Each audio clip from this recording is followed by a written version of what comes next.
네, 오늘도 교회 이야기를 저는 해보려고 합니다. 교회가 어떤 곳일까요? 우리 성도님이 생각하는 교회, 도대체 어떤 공동체가 되어야지 맞겠습니까? 우리가 살고 있는 이 현대사회는 문명이 너무나도 발달한 시대입니다. 그래서 주일 설교 때 우리 조 목사님 말씀하신 것처럼 이제 곧 자율운전 자동차가 나온다고 하니까 사실은 할 말은 다 한 것 같습니다. 아마 이곳에 계신 어른들은 예상도 많이 못하셨을 것입니다. 앉아서 이제 천리 앞을 내다보는 그런 시대가 되었다고 하죠. 마우스 클릭 한 번이면은 아니죠. 이제 휴대폰으로 이제 손으로 터치 몇 번만 하면은 세상에 있는 여러 곳에 있는 내용들, 기사들을 우리는 쉽게 볼 수가 있고 알 수가 있습니다. 근데 참 속상한 것은 무엇이냐면요. 그렇게 앉아서 천리 앞을 내다보는 시대가 되었기 때문에 교회가 갖고 있었던 그런 부패함이라든지 그리고 어두운 모습들이 세상 곳곳에 더 잘 뿌려지게 되었다는 사실에 있습니다. 옆 동네의 S교회 이야기 너무나 유명한 이야기죠. 그리고 저쪽 동네의 M교회 이야기는 이미 사람들에게는 세상 사람들에게는 정말로 좋은 가십거리가 되어버렸습니다. 참 무서운 이야기인 것 같습니다.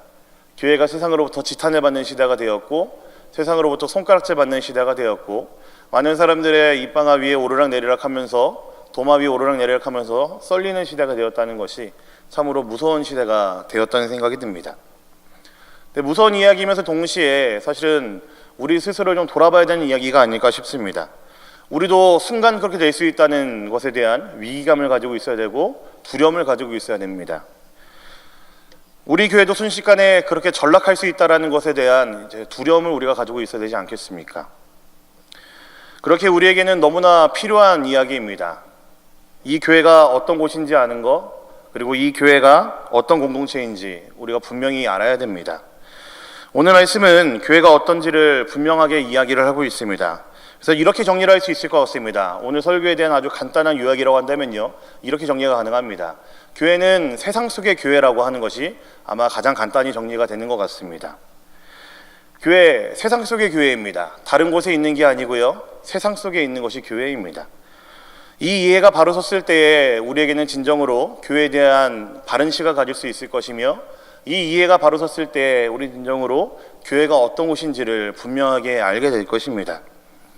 오늘 우리가 읽은 마태복음 16장은 굉장히 중요한 본문입니다. 사실 마태복음이라는 것이 복음서에 있는 거의 대다수의 내용들이 시간적 순서에 따라 쓰여진 것은 거의 없습니다. 그런데 마태복음 16장부터는 굉장히 순차적으로 예수님의 공생의 마지막을 아주 시간 순서에 따라서 차근차근 기록을 하고 있습니다. 마태복음 16장부터 예수님의 공생에 대한 기록이 순서대로 잘 기록이 되어 있습니다. 그래서 16장을 보시면은 두 가지의 포인트가 등장을 합니다. 예수님께서 비로소 제자들에게 당신이 어떠한 자연인지를 물으셨고, 그리고 이제 당신의 공생의 마지막이 왔음을 얘기하시면서 고난과 죽음 그리고 부활을 이야기하셨습니다. 아마 이제 이 공생에 대해서 그리고 예수님께서 이 땅에 오신 목적을 이야기하신 것이 제일 처음으로 이 마태복음 16장에서 등장을 합니다.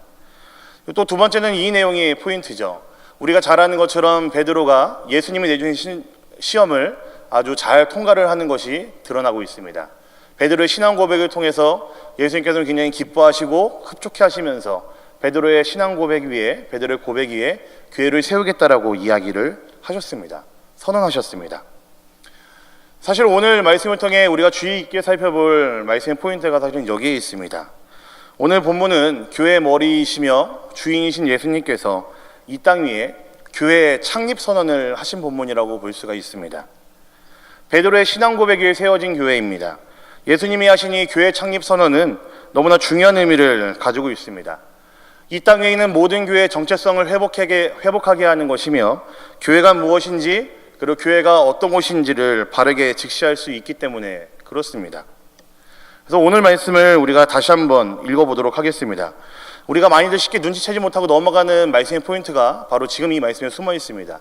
우리 오늘 말씀 13절을 한 번 더 같이 보도록 하겠습니다. 오늘 말씀 13절입니다. 보겠습니다. 시작. 빌립보 가이사랴 지방에 이르러 제자들에게 물어 이르시되 사람들이 인자를 누구라 하느냐. 네, 예수님께서 너무나 중요한 이야기를 하고 있는 곳이 바로 마태복음 16장이라고 말씀을 드렸죠. 네, 예수님의 이 이야기를 하실 때 그 배경을 13절에서는 이렇게 설명을 하고 있습니다. 빌립보 가이사랴라고 이야기를 하고 있습니다. 조금 이상하지 않으십니까? 왜 교회 창립 선언을 하필이면은 빌립보 가이사랴라는 곳에서 하셨을까요? 우리 성도님들, 빌립보 가이사랴라 하는 도시, 동네가 어떤 곳인지 혹시 알고 계십니까? 예수님 당시에는 이제 팔레스타인 지역을 이제 로마는 분봉왕이라는 제도를 더하고 통치를 했습니다. 복음서에 보면 종종 등장하는 무슨 헤롯이라는 그 이름의 시리즈, 헤롯 시리즈가 바로 이 분봉왕들을 이야기합니다. 이때 당시에 분봉왕이 총 3명이 있었습니다. 이제 그레이트 헤롯, 이제 대헤롯의 죽음 이후에 그의 아들 셋이 로마로부터 임명을 받아서 팔레스타인 지역을 이제 다스리게 되었습니다. 3등분해서, 정확하게 3등분해서 이제 그 그레이트 헤롯의 아들 3명이 분봉왕이 되어서 팔레스타인 지역을 전체를 다스리고 있었습니다. 그 3명의 이름이 이렇습니다. 헤롯 안디바, 헤롯 빌립, 헤롯 아켈라오라는 사람들이었었습니다. 근데 헤롯 아켈라오는 일찍 죽었고요. 로마로부터 이제 미움을 받아서 축출되고 난 다음에 일찍 죽었고, 그가 있던 지역을 다스리던 것이 우리가 잘 아는 것처럼 로마에서 총독으로 파견되어 온 본디오 빌라도가 바로 헤롯 아켈라오가 통치하던 지역을 다스리게 되었던 것입니다. 근데 이 헤롯 대왕은 로마의 초대 황제인 이 가이사 아구스도에게 충성을 맹세를 했습니다. 그래서 이 아구스도를 기분 좋게 하기 위해서 그들의 아버지인 헤롯 대왕이 그 아구스도에게 충성을 맹세하기 위해서 했던 것이 하나가 있는데, 바로 이제 도시를 아주 으리으리하게 짓는 것이었습니다. 지중해 해변에 아주 삐까번쩍한 도시를 지어서 그곳 이름을 가이사에게 바치는 도시라 해서 가이사랴라고 이름을 지었습니다. 온전히 가이사를 위해 바쳐진 도시라는 이야기이고, 온전히 가이사, 이 로마의 황제를 위해서 지은 도시라는 이야기입니다. 그런데 우리가 오늘 말씀을 통해 살펴보려고 하는 가이사랴 빌립보도 이와 비슷합니다. 이 헤롯 대왕의 아들이었던 헤롯 빌립도 이 로마 황제에게 이쁨을 받기 위해서, 그에게 충성을 다시 한번 보여주기 위해서 아버지가 했던 일을 똑같이 합니다. 그가 다스리던 지역 중에 한 도시를 선정을 해서요, 그것을 온통 로마식으로 바꿔버립니다. 철저하게 로마식으로 싹 밀어버리고 로마식으로 지은 도시가 바로 가이사랴 빌립보라는 도시였었습니다. 아버지가 지은 도시와 가이사랴 같은 이름을 지으면은 혼돈이 있기 때문에 자신의 이름도 거기에다가 집어넣어서 빌립보 가이사랴 혹은 가이사랴 빌립보라고 이름을 짓게 되었던 것이죠. 철저히 로마 시설로 도배를 한 유대인들의 도시였었습니다. 오직 로마 황제를 위해서 지은 곳이 바로 빌립보 가이사랴, 가이사랴 빌립보였습니다. 이스라엘 백성들 바벨론에 포로로 잡혀가고 난 이후에, 그리고 풀려가고 난 이후에 유대인들의 정체성과 신앙을 유지해오던 제도라고 한다면은 아마 회당이라는 것을 들 수가 있을 것입니다. 유대인들은 자동적으로 성인 남성 10명 이상만 모이게 되면은 그들은 회당이라는 것을 만들었고, 거기서 율법을 강론하고 율법을 서로 나누면서 그들의 신앙을 전승해 갖고 거기서 이어갔었습니다. 그런데 가이사랴 빌립보, 분명히 제가 유대인의 도시지만 로마식으로 지은 도시라고 얘기를 했었습니다. 근데 그 안에 회당이 과연 많이 있었을까요? 아니요, 없었습니다. 헤롯 빌립은 가이사랴 빌립보 안에 회당을 전부 다 치워버리고 그 안에 로마 황제를 위한, 그리고 로마의 여러 신들을 위한 판데오는 만신전을 건설을 해서 그래서 제사를 드리고 로마 황제의 마음을 사는 일을 열심히 했던 자입니다. 그 지역의 문화, 여러 신들을 섬기던 곳이었고 로마 황제를 섬기던 곳이었기 때문에 그 지역의 문화, 문란했던 것은 이루 말할 수가 없습니다. 그래서 유대인들 중에 경건한 유대인들은 가이사랴 빌립보에 들어가는 것조차 금지할 정도로, 그곳에 들어가면은 불경건해지고 더러워진다고 이야기를 할 정도로 가이사랴 빌립보는 경건한 유대인들에게는 가지 않는 곳이 되어버렸었습니다. 온갖 황제 숭배의 온상이었고 여러 로마 신들을 섬기는 곳이 바로 빌립보 가이사랴였기 때문에 그렇습니다. 유대인들의 도시임에도 완전히 로마식이었었습니다. 유대인들이 회당이 있어야 되는 그들의 터전임에도 불구하고 회당은 싹 다 치워버리고 그것은 로마 황제를 섬기는, 그리고 로마의 여러 신들을 섬기는 곳으로 바뀌어버렸습니다.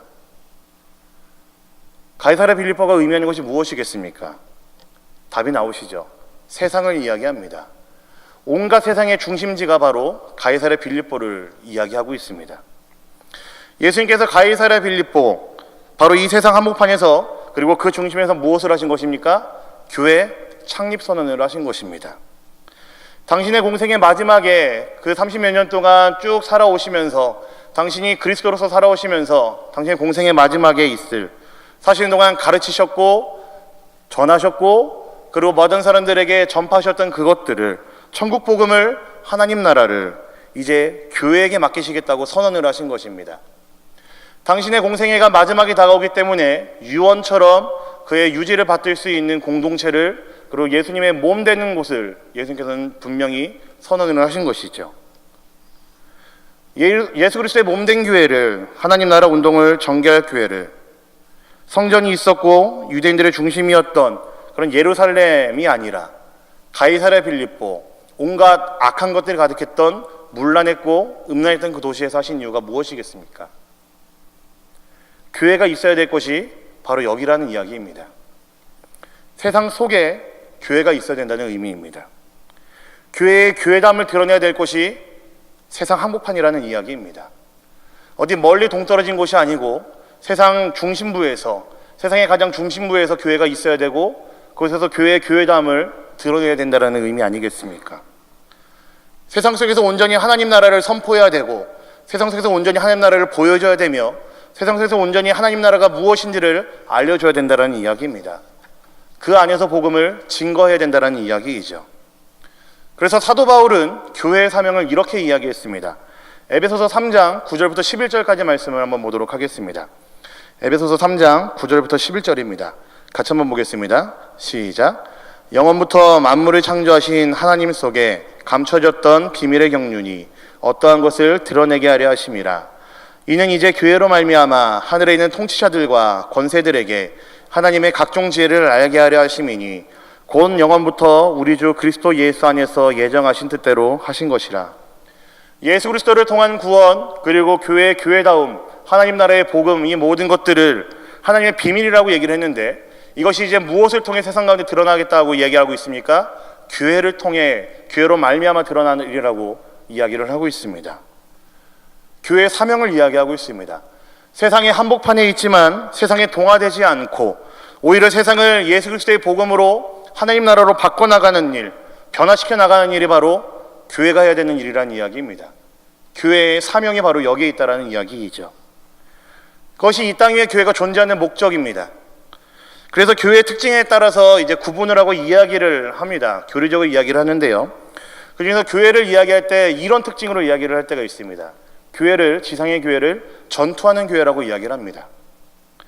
세상 속에서 중심부에 위치해 있으면서 세상과 항상 싸워야 됨을 이야기합니다. 세상에서 물러서지 않습니다. 세상 속에서 도망치지 않습니다. 세상 속에 존재하면서 뿌리 내리고 있으면서 계속 세상과 싸우는 것이 교회라는 이야기입니다.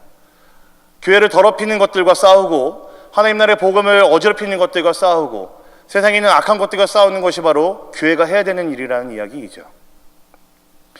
예수님께서도, 우리 주님께서도 산상수훈에서 분명히 이렇게 말씀하셨습니다. 마태복음 5장 13절부터 16절까지 말씀 한번 보도록 하겠습니다. 네, 말씀이 조금 길긴 하지만요, 우리 같이 한 목소리로 보도록 하겠습니다. 마태복음 5장 13절부터 16절입니다. 보겠습니다. 시작. 너희는 세상의 소금이니 소금이 만일 그 맛을 잃으면 무엇으로 짜게 하리요? 후에는 아무 쓸데없어 다만 밖에 버려져 사람에게 밟힐 뿐이니라. 너희는 세상의 빛이라. 산 위에 있는 동네가 숨겨지지 못할 것이요 사람이 등불을 켜서 말 아래에 두지 아니하고 등경 위에 두나니 이러므로 집안 모든 사람에게 비치느니라. 이같이 너희 빛이 사람 앞에 비치게 하여 그들로 너희 착한 행실을 보고 하늘에 계신 너희 아버지께 영광을 돌리게 하라. 예수님께서 교회의 사명을 어떻게 얘기하고 계십니까? 세상 속에서 빛과 소금의 역할을 감당해내는 것, 이 역시 교회가 해야 되는 일이라는 이야기이죠. 눈 돌리지 않고 세상에서 우리의 행실로, 우리의 모습으로 하나님 아버지께 영광을 돌려드리게 하는 일, 우리 모든 신자들이, 그리고 이 땅에 존재해야 되는 모든 교회들이 해야 되는 일이라는 이야기입니다. 교회의 존재 이유입니다. 교회가 이 땅에 있어야 되는 이유가 바로 여기에 있습니다. 그렇게 이 말씀들을 보면은 우리를 돌아봐야 되지 않을까 싶습니다. 우리 교회를 한번 돌아봐야 됩니다. 이것이 바로 우리에게 매일 던져야 되는 질문일 수밖에 없고 우리 스스로에게 매일같이 자문하는 것일 수밖에 없습니다. 내가 과연 세상에서 빛과 소금의 역할을 감당하고 있는가? 우리 교회가 과연 세상에서 빛과 소금의 역할을 감당하고 있는가? 과연 우리 교회를 통해 하나님 나라의 그 비밀이 세상 가운데 드러나고 있는가? 나의 모습을 통해 하나님 나라의 천국 복음이 과연 세상 가운데 퍼져나가고 있는가? 항상 우리를 돌아보면서 질문해야 되는 이야기입니다. 우리가 교회로 부름받았다는 것, 얼마나 영광스러운 일인지 혹시 알고 계십니까? 교회가 도대체 무엇입니까? 흔히들 교회라고 그러면은 이제 어떤 장소를 많이들 생각을 합니다. 하지만 적어도 예수님의 계획 속에는 교회라는 개념은, 적어도 장소의 개념은 절대로 아니었었습니다. 오늘 본문 18절에서 사용되어지는 교회라는 단어가 있습니다. 이제 성경의 언어로 에클레시아라고 하는데요.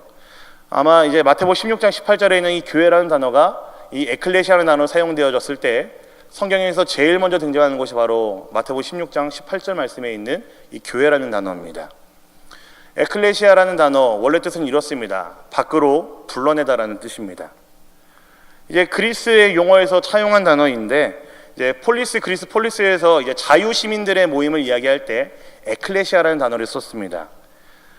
많은 이제 사람들이 모여 있었고, 노예도 있고 여자도 있고 그리고 어린이도 있었고 다른 이방 나라의 사람들 많이 섞여 있었던 그 그리스의 여러 폴리스 가운데서 항상 이제 자유 시민들만은 달랐습니다. 그들을 에클레시아라고 하면서 그들을 따로 불러서 이야기를 했었고, 그리고 오직 이들을 통해서만 이제 그리스 아테네의 민주 정치가 실현이 됐었습니다. 여자들, 노예들, 어린아이들과는 좀 틀린 대우를 받았습니다. 이들 스스로가 다르게 행동을 했었습니다. 그렇기 때문에 1세기 유대인들에게 있어서 예수님께서 말씀하실 때에 이 에클레시아라는 단어는 사실 그렇게 낯선 단어가 아니었었습니다. 굉장히 익숙한 단어였고, 뭔가 다른 집단들, 뭔가 다른 모임들이라는 것에 대한 이해가 이들에게 분명히 있었다라는 이야기죠. 그런데 예수님께서 베드로의 신앙 고백을 듣고 난 다음에 그에게 이렇게 얘기하십니다. 내가 너의 그 고백 위에 교회를 세우겠다, 에클레시아를 세우겠다라고 선언을 해버리십니다. 베드로와 같은 신앙 고백 가진 이들의 모임을 만들겠다는 이야기이죠. 그들로 세워가겠다는 이야기입니다. 예수를 믿는 자들의 모임, 죽음 가운데 놓여있는 자들이 십자가로 인해서 구원받은 자들의 모임을 그들 가운데 세우겠다는 이야기입니다. 그렇기 때문에 우리에게 붙여주신 단어 교회, 에클레시아라는 단어는 너무나 무거운 단어입니다. 세상 속에 있지만 세상과는 분명히 다른 집단이라는 이야기이죠. 세상과는 무엇인가 다른 것이 있는 집단이라는 이야기입니다. 세상 한가운데 위치해 있지만 그들과는 정말 특별히 다른 집단이라는 이야기입니다. 이 건물이 아니라 논현동 6-24 영동중앙교회, 이 건물이 아니라 우리의 모임이, 우리의 모습이 교회여야 된다는 이야기입니다. 세상과 동떨어져 있는 것, 교회 모습이 아닙니다. 그렇기 때문에 세상과 동떨어져 있으려 했던 이른 역사에서 등장했던 여러 수도원들, 그 수도원의 운동들 실패할 수밖에 없었습니다. 그들은 세상과 철저히 분리되려고 했고, 그들은 세상과 철저히 멀리하면서 그들만의 공동체를 꾸리려고 했었습니다. 하지만 수도원 운동은, 수도사들은 실패했습니다. 세상보다 위에 있는 것, 이 역시도 교회가 아닙니다. 크리스텐덤, 세상을 떡주무듯이 주무르면서 교회가 세상을 통치하고 세상을 바꾸려고 했던 그 모든 시도들, 우리가 너무나 잘 알고 있죠. 혹시나 우리가 꿈꾸고 있고 로망하는 모습이 아닐까 싶습니다. 하지만 시대의 역사 속을 보면요, 크리스텐덤을 통해서 중세 암흑 청년이라는 그 오명을 뒤집어 쓸 수밖에 없었습니다. 교회, 세상 속에 들어와 있습니다. 세상 한가운데 있어야 되는 것이 교회이고, 세상 한가운데서 그 영향력을 발휘해야 되는 것이 바로 교회가 가져야 될 모습이라는 이야기입니다. 세상 속의 교회라는 것은 교회로 산다라는 이야기입니다. 그리고 교회에서의 모습과 나의 삶에서의 모습이 같다라는 이야기이기도 합니다. 이런 예를 드릴 수 있을 것 같습니다. 굉장히 설교가 좋고 말씀이 훌륭한 목사님이 있습니다.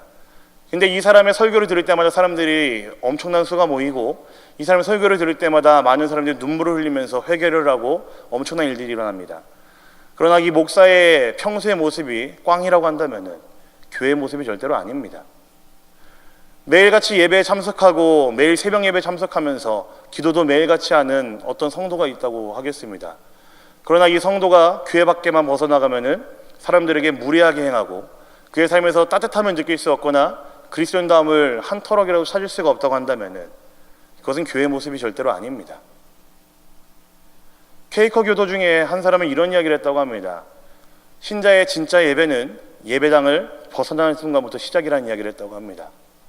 성도의 모습은 교회에서의 모습과 밖에서의 모습이 같아야 됩니다.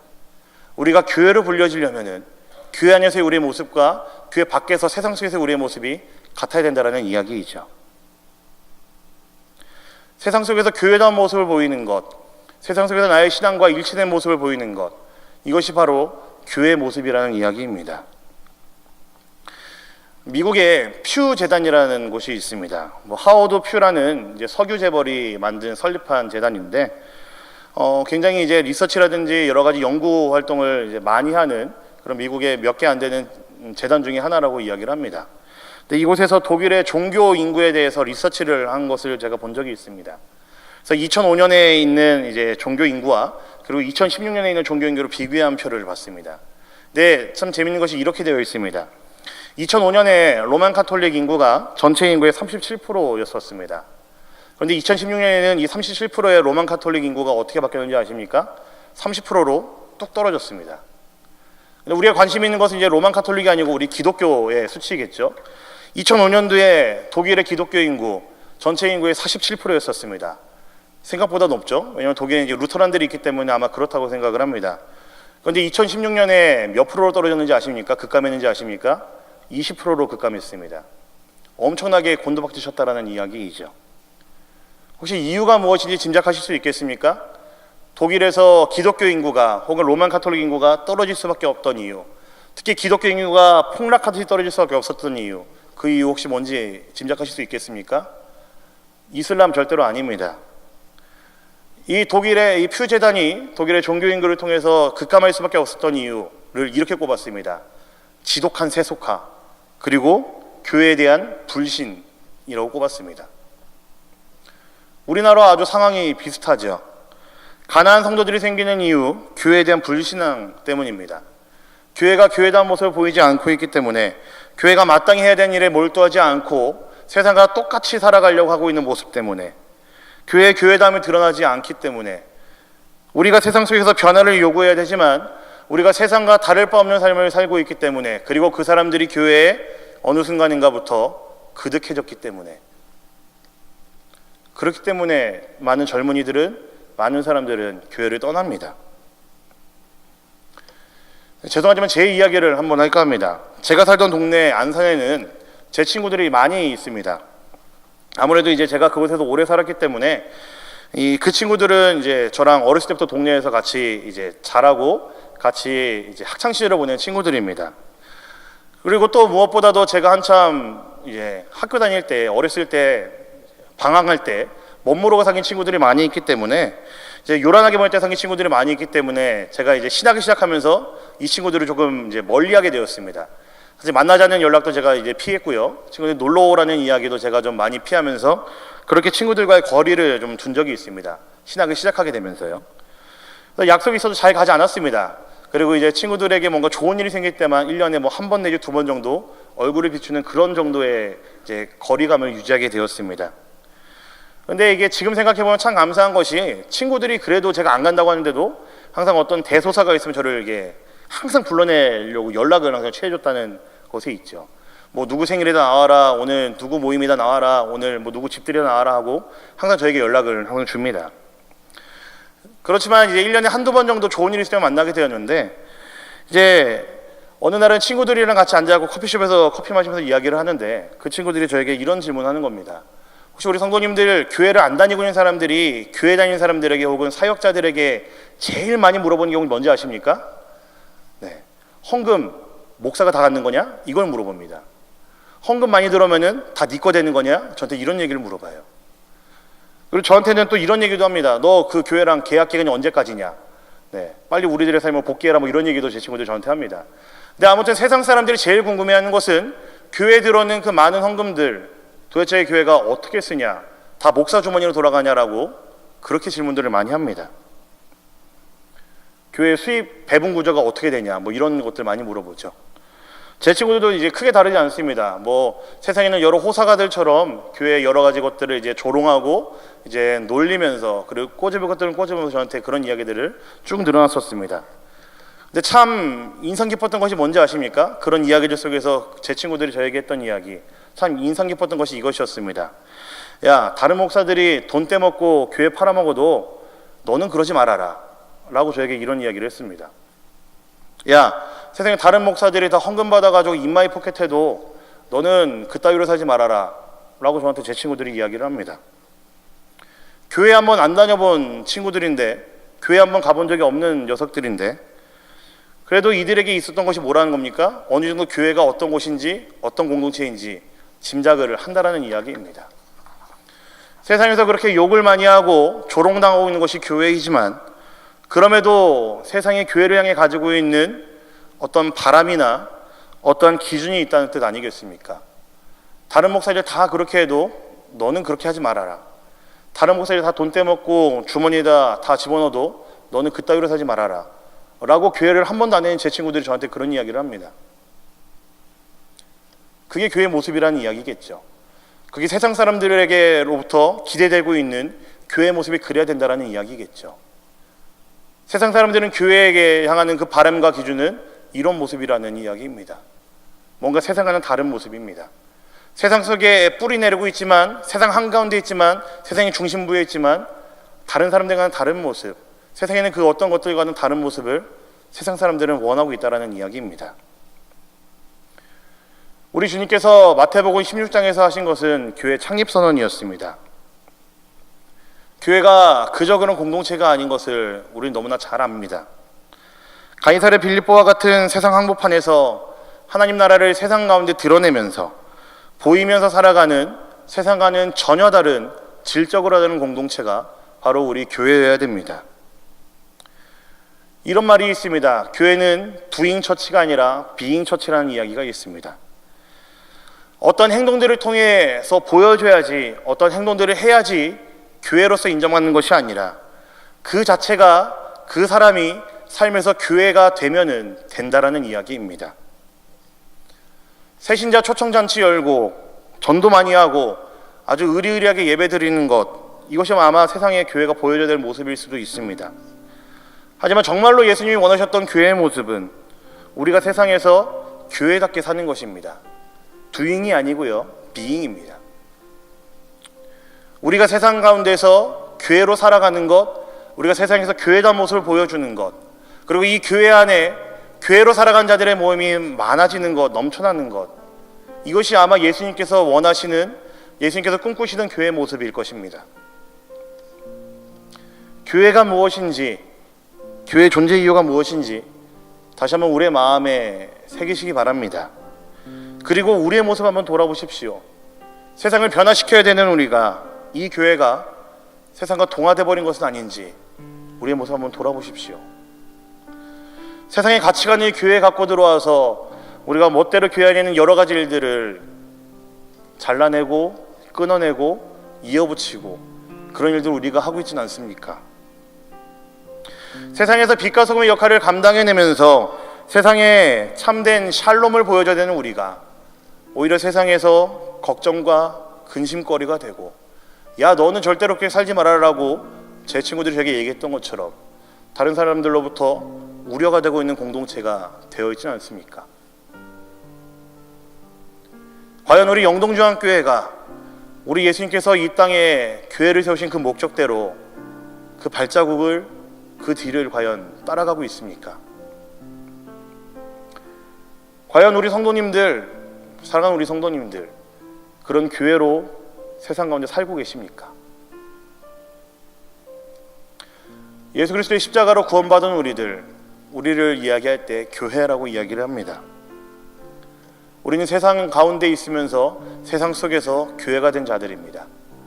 우리의 모습을 통해, 우리의 모임을 통해, 우리의 이러한 여러 가지 모습들을 통해서, 삶의 모습들을 통해서 세상에 우리는 영향을 끼쳐야 되는 자들입니다. 세상 속에 있는 것이 교회입니다. 세상과 동떨어진 것이 교회가 아니고요, 세상 위에 군림하는 것이 교회가 아니고요, 세상 한가운데 한복판에서 복음을 외쳐야 되고 하나님 나라를 드러내야 되며 하나님 나라가 어떠한 것인지를 보여줘야 되는 것이 바로 교회의 사명이고 우리 모두의 사명입니다.